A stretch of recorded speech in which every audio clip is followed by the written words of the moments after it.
nggak hal main-main, semua bukti, keterangan itu cukup. Jadi kita nggak usah terfokus dengan apa perkataan si narapidana atau terpidana Nikita Mirzani ini gitu loh. Karena dia hanya mengalihkan isu. Sementara hal yang lebih penting daripada seorang Giorgio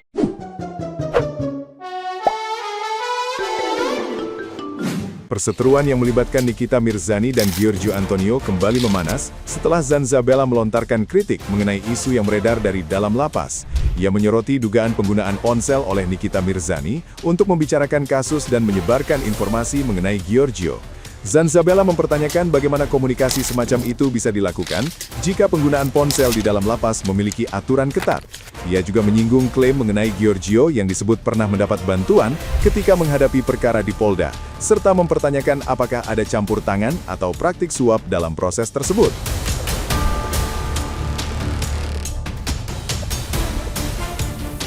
Zanzabella kemudian meminta agar publik tidak mudah teralihkan oleh isu yang menurutnya justru menjauhkan perhatian dari perkara hukum lain. Ia menyinggung status tersangka yang seharusnya ditentukan berdasarkan bukti dan keterangan dalam proses penyidikan, bukan opini atau pernyataan dari pihak tertentu. Dalam konteks ini, ia menilai kasus Ruben Onsu lebih penting untuk diperhatikan karena terdapat pihak yang disebut sebagai korban. Zanzabella menuntut institusi terkait menjaga integritas proses hukum dan memastikan seluruh prosedur berjalan transparan tanpa intervensi personal maupun manipulasi informasi publik.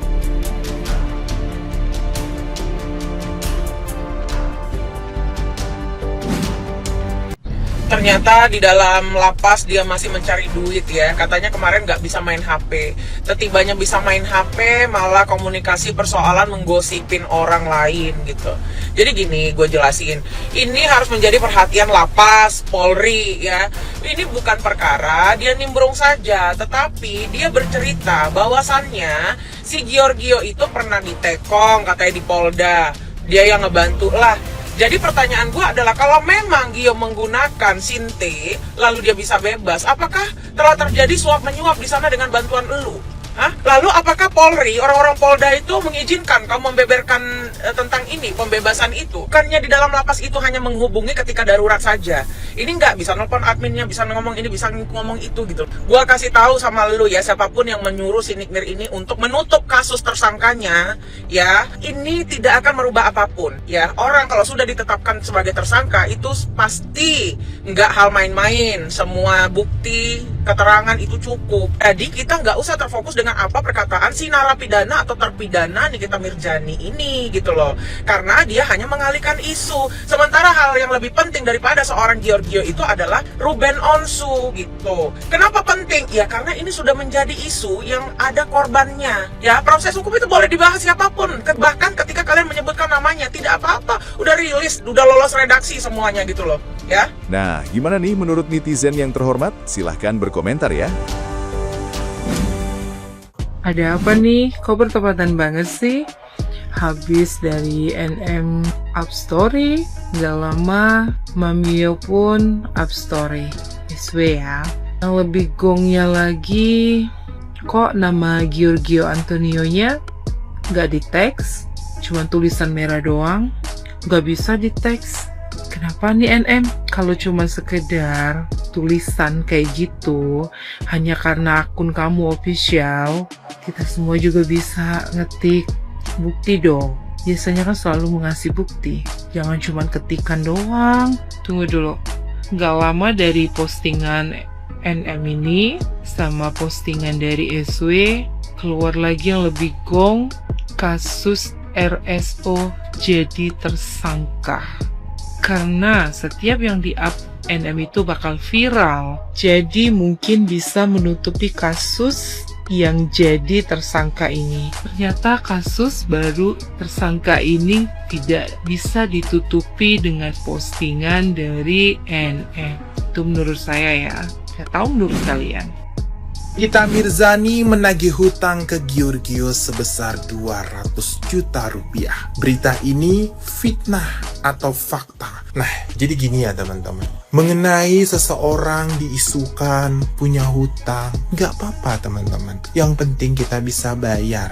Kan kayak gitu, kita boleh kok berhutang, apalagi dalam proses merintis. Kita hutang sana, hutang sini, kan kayak gitu. Untuk membesarkan usaha kita, untuk kita berbisnis, itu hal biasa. Bahkan orang yang dikenal kayak kelihatan kaya aja, mereka juga punya hutang sama bank. Menurut aku, masih mendingan kita itu berhutang dibandingkan kita nipu orang. Kan kayak gitu. Giorgio kalaupun memang benar beliau punya hutang, kan hutang, nggak nipu orang. Kecuali nipu orang, meres orang, itu baru. Kan kayak gitu ya teman-teman. Walaupun aku ya tidak menormalisasikan orang-orang yang berhutang dan nggak mau bayar, kan kayak gitu ya. Tapi aku yakin lah pasti Giorgio anak yang tidak seperti itu. Dan kita sebagai warganet juga tidak boleh terlalu mengikut campuri permasalahan ini, karena ini kan permasalahan kedua belah pihak, baik Nikita Mirzani dan Giorgio itu sendiri. Karena kita nggak tahu kok bisa ya Giorgio hutang sama Nikita Mirzani, sebenarnya ada cerita apa di balik itu semua. Jadi kita tolong jadi netizen ini yang cerdas kayak gitu. Kita semua juga punya hutang. Jangan-jangan lu yang nonton video gue juga punya hutang sama bank, sama koperasi, sama ibu-ibu warung. Jadi tolong deh ya, orang punya hutang selagi mau bayar itu nggak ada masalah ya kan. Yang masalah itu mau kelihatan menter, meres orang, nipu orang, tuh yang nggak boleh kayak gitu. Ya, timbul lagi cerita ya bahwa ada postingan NM katanya yang menagih uang 200 juta ya terhadap Giorgio ya. Hal ini berkaitan dengan katanya dulu Giorgio pernah bermasalah dengan hukum ya terkait pembelian Sinte dan sebagainya ya. Di saat itulah Nikita Mirzani membantu ya, memberikan utangan katanya sebesar 200 juta. Nah ini berjuta untuk apa? Ya nggak, untuk nebus atau seperti apa ya. Dan kalau memang perkara benar seperti ini, perkara-perkara ini itu perkara-perkara di bawah meja ya.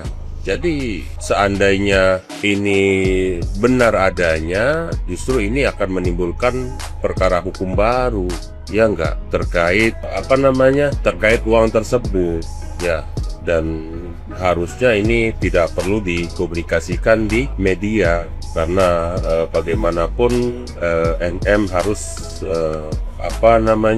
mempertimbangkan hal tersebut ya, karena itu pinjaman itu atau tangan itu apa diserahkan langsung ke Giorgio, apa NM memberikan terhadap pihak tertentu atau orang tertentu. Itu juga harus jelas, harus didalami, dan mungkin juga NM bisa gitu memberikan bukti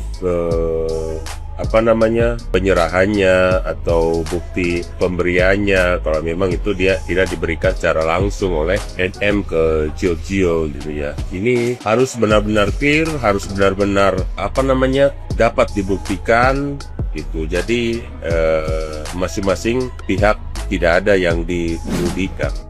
Nikita Mirzani ceritakan Giorgio Antonio pernah tertangkap akibat narkotika, cepat kabur dari kejaran polisi. Nih ada yang seru lagi nih dari Ami nih. Ya gue mau ngomongin satu hal nih, jangan cuma lihat Ami doang nih terus langsung bilang paling cari ribut lagi. Bentar dulu ya bang semuanya warga ini ceritanya jangan dipotong-potong ya. Karena apa? Karena Ami tuh lagi ngasih tahu tuh apa yang dia ketahui selama ini ya. Ami ngaku pernah kenal Gio sejak 2017, bahkan pernah bantu ketika dia lagi punya masalah besar. Sekarang yang dibicarain tuh bukan recehan nih ya, tapi uang 200 juta nih. Menurut Ami belum juga dibalikin nih. Terus muncul lagi nih cerita soal masa lalunya si Gio ya. Menurut Ami pernah berurusan dengan yang namanya Polela. Gue tekan ini ya, ini klaim dari Ami ya, bukan berarti otomatis fakta hukumnya sudah terbukti ya. Sekali lagi namanya juga Ami ya kan, tapi biasa kalau Ami ngomong tuh tahu sendirilah. Tapi justru disinilah gue ngerti posisinya Ami, karena kadang orang tuh gampang banget ngejudge. Paling nih Nikita Mirzani mah begini, Nikita Mirzani mah begitu. Ya elah warga, kalau emang ada duit yang pernah dipinjam dan belum balik nih, nagih mah hak orang kali ya. Mau nagih, yang mau nagih itu Ami, Pak RT kek, mak komplek kek, ya utangnya utang gitu ya kan. Jadi kalau gue sih kali ini bilang ya Ami gas terus nih, apalagi masalah duit ya pasti udah ada buktinya dong, nggak mungkin ya biasanya tuh Ami kalau ngomong kalau nggak kuat buktinya. Dan tahu sendiri lah Ami ya, kalau misalkan dia bercuap-cuap pasti dia udah megang hal yang terpenting, yaitu adalah bukti. Kita lihat aja ke depannya kayak gimana. Gitu. Emang kenapa? Kenapa kok kelimpungan? Kenapa itu? Ketika sini kita Mirzani turun gunung kok kelimpungan pura-pura? Sudahlah untuk si RO dan si NM. Ya kan, kenapa kalian targetkan si Gio? Si Gio itu nggak ada urusan loh, sebangsat-bangsatnya dia nggak ada urusan sama rumah tangganya si RO dan si S ini. Lah kemarin kau yang dukung ini, kemarin kau semangat 45 untuk mendukung si Gio itu. Sekarang ketakutan karena si NM sudah turun gunung.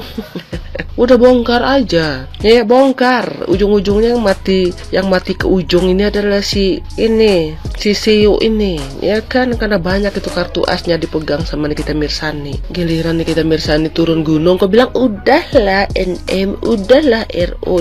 Kemarin kau teriak-teriak, aku tetap berada di si Papio dan Mamio di. Kenapa kau bilang udahlah? Kamu bongkar apa? Udah bongkar aja. Kau yang bikin runyam ini, dan fans si Sergius yang bodoh lainnya. Kalian itu orang cuman di masalah anak, kalian larinya kemana-mana. Kalian juga ikut campur. Kami dari dulu itu membahas masalah bagaimana si RO bisa ngambil hak asuh anak itu. Tapi kan kalian yang aneh-aneh. Tapi kan kalian yang sebut ini, sebut ini, sebut itu, sebut ini, sebut itu. Nah, giliran si NM turun gunung dan sebentar lagi bebas. Aku tahu ini bakal runyam. Terutama ini tentang si Seo ini. Runyam. Kalau kau mau si NM diam, bayar utangnya, jangan ngebacot aja kau. Dan kau bilang kau bermain tok-tok itu nggak ngecap. Kau pikir sini kita Mirzani main tok-tok ini nsausin, atau ngecukain? Enggak bodoh, enggak. Sini kita Mirzani itu lebih wow daripada otak kau. Ya paham kau? Aku lebih percaya semua statementnya Nikita Mirzani daripada kau, karena kau dari dulu itu selalu berada di pihak-pihak yang aneh. Sekarang kenapa kok kelimpungan? Kelihatan kali kok ketakutan. Kenapa ketakutan? Kenapa itu? Ini baru dimulai nih antara Nikita Mirzani ini sama si Siu nih, si Siu kelinci ini. Baru dimulai ini, kenapa di stop? Biarin aja lah. Orang kalian kemarin kok yang mancing-mancing si RO untuk ngomong. Kalian yang bersuara sangat lantang sekali berada di pihaknya si Mamio dan si Papio itu, ya sekarang nggak usah suruh orang stop. Dan kalau kalian memang sejati, ya udah hadapin aja tuh mulutnya si NM tuh. Paham kau? Ketakutan kau kan? Iya kan, ketakutan.